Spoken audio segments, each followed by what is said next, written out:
Welcome back as we continue to celebrate, revel in the beauty of our blue planet. It is deep, it is blue, and yes, it is majestically beautiful. There are just some of the ways that we can describe our ocean, which I think has been in firm focus more now than ever before, which is beautiful, but that is in part to the efforts of incredible people like the man we're about to meet right now.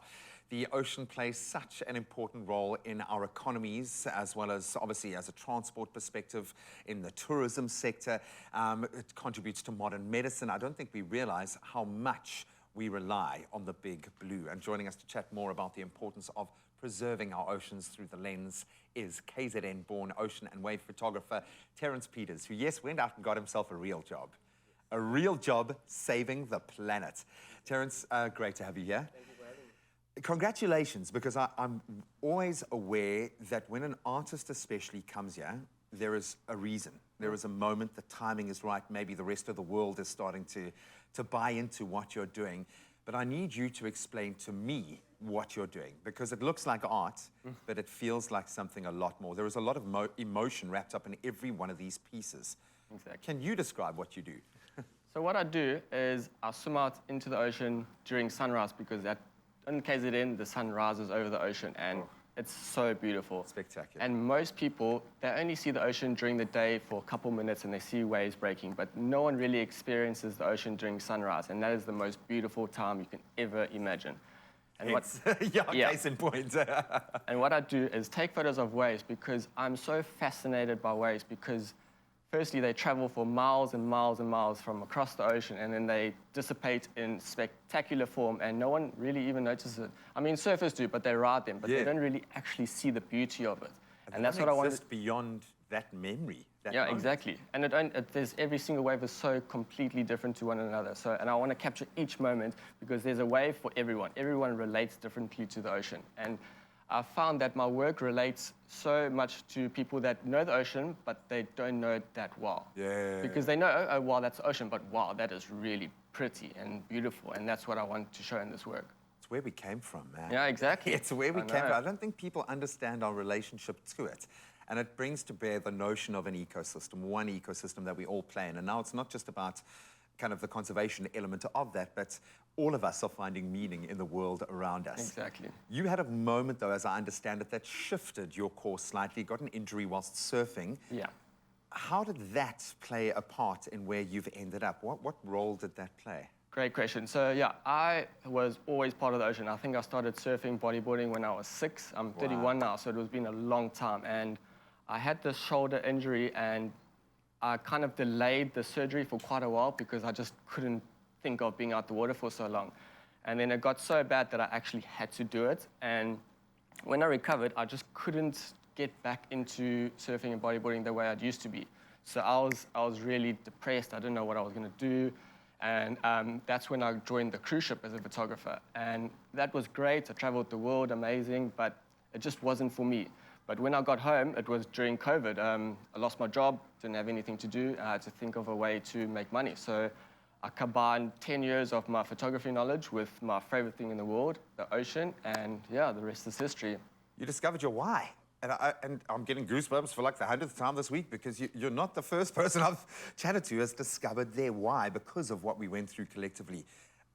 Through COVID, there is a global village now, and you kind of tapped into something within that. You've started to go viral. You've started to tap into a bigger picture. Does it feel like people are catching on to you, or are you tapping into a bigger trend? How do you, because it feels like you're not alone in what you're doing. You are definitely not alone, and people are noticing. What do you think's driving that? So, yeah, I'm very, very thankful that I went viral, because I was just doing it because I loved to do it, you know? There was I wasn't thinking of going viral. I wasn't trying to make this my career, you know? And yeah, one day a video just went super viral. I started getting requests to do interviews overseas, and I was wondering, like, what is it? Is it my story? Is it my photos? But I think it's a little bit of both, because people relate to what happened to me, and people love knowing that you do what you love. Yeah. You know, that's what people always strive to do, is find something that you're good at, and if you can do that for a living and help people with it, that's your calling. Fulfillment, right? That's your calling.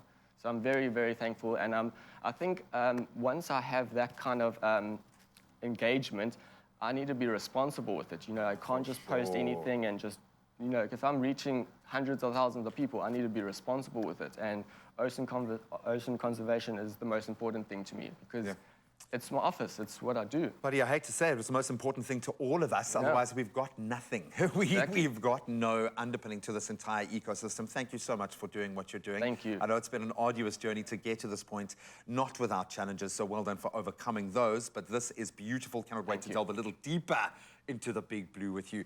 He ain't going nowhere. It's my feel-good breakfast show. Welcome back as we restart the conversation with KZN-born ocean and wave photographer Terence Pieters, who is chatting about the importance of preserving our oceans through the lens. Simple notion, our oceans are home to countless marine species and produces more than 50% of our planet's oxygen. Our oceans are also regulate the climate and weather patterns, which, if you ever needed an indication as to why we needed to focus on this area, just look at the weather report every day. Of course, we need to educate and bring about awareness so that we can protect our coral reefs, our underwater ecosystems, and what better way to do that than through awe-inspiring photography like this. What does it take to get a shot like that? Talk us through some of the biggest challenges. I picked up that camera once, and it was a humbling experience. No, it's not. What have the practical challenges been to getting to those end results, those beautiful photos? So yeah, I plan a shoot maybe a week in advance because I study the weather through and through, different weather reports, and I see the tide, I see the wind direction, I see the wind strength, I see if there's clouds, I see the wave size, the wave direction, and all this goes into the best educated guess on where to go that specific day. Because I know spots on certain tides, certain winds, and I usually look for minimal wind, so it looks like glass, and I want the colors. So that's why I'm swimming in the mornings. In KZN, the sun rises over the ocean. So the challenge would be is that I'm standing by myself on the beach, and it's dark, and I have to now go swim in the ocean because I'm out in the lineup before the sun comes up by myself. So it's terrifying. So what you're saying is it's absolutely terrifying. For someone who is, I think I fit into that bracket that you were describing of, like, I know the ocean, but I don't know the ocean. It's terrifying just before I get into the water, but as soon as I go under the first time, I forget about that, and Back in the the job womb. is on hand. Yeah, so I focus at that time. I've got to ask, I want to ask you about the practicalities of what you're doing, but I can see this thing fits into your hand like an extension of yourself. Yeah, exactly. Have you seen a difference? In the time that you have been wed to the ocean in this way, are you feeling and seeing a difference in our oceans? I mean, we're preaching global warming, we are preaching climate change, we are preaching the extremities of weather and big shifts and changes. Are you seeing it? From my perspective, on my coast, I do see a difference because it starts in your community. If you want to look after the ocean, it doesn't start off by trying to save the world the hugest way possible. Start in your local community, clean the beaches, start an initiative, use less water, be responsible when you go shopping. That's where it starts. So if your community starts doing that, then you'll start seeing these changes straight away. You'll start seeing it in your community. And then collectively, it will impact the whole world. And now we've seen it, how these incremental small changes can do that to motivate people getting out there and doing it. You've made this your life calling, not just because it's a passion and you're good at it. Clearly, you're a surfer guy who needed to get back in the water. Yeah, I get that whole narrative, but clearly something else is a player. Why is this so important? Has something happened that's made you terrified about what's happening to our planet? Have you seen something? Was there a gut check moment for you that brought this all to bear? Why has this become your calling? Yeah, that's a good question. So I feel that there's lots of different ways to educate the public on ocean conservation. So the main way I think that everyone does is they show the detriment, they show the destruction of nature, and that does really work to a certain extent.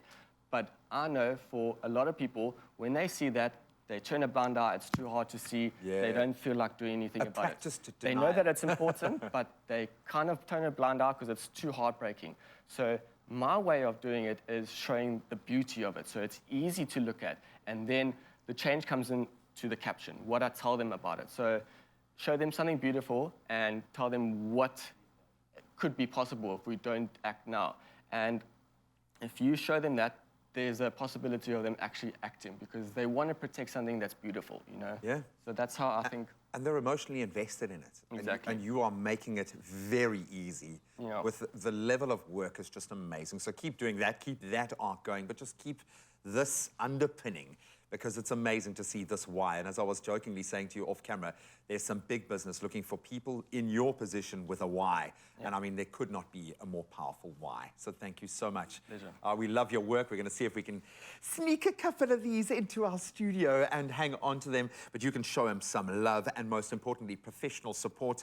You can head over to orangerocks.co.za to find out how you can make a meaningful contribution and get online and buy his work. It's the best thing possible, I think. Absolutely stunning, buddy. Thank you. Thank you so much.